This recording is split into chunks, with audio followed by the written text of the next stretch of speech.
Jadi syarat diterimanya doa itu ada dua.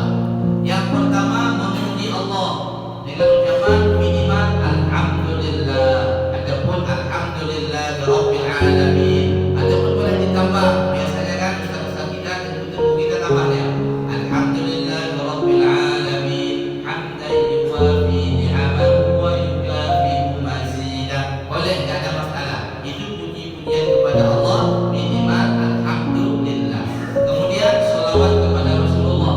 Ini syarat diterimanya doa. Sholawat minimalnya bagaimana? Allahumma sholli ala sayyidina Muhammad. Itu minimal.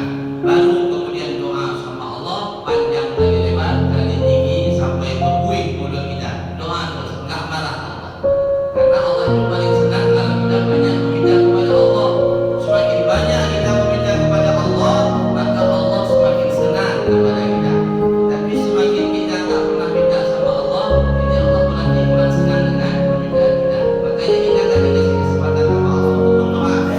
Ya, nah, kalau sama makhluk jangan minta-minta. Walaupun dibilang kamu kalau perlu minta sama saya ya satu kali boleh. Ya masih senyum, dua kali senyumnya udah agak kurang sedikit.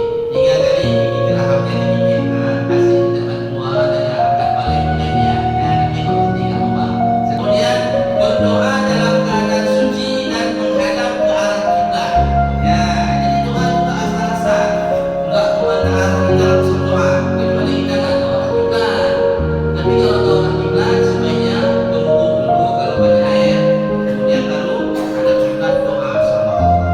Ya, jadi doa ini kalau kita pakai pakaian sunnah sudah berwudu apalagi habis sholat sunnah kemudian minta sama Allah ini lebih berkesan daripada ya sesuka hati kita. Ya, jadi doa itu pakai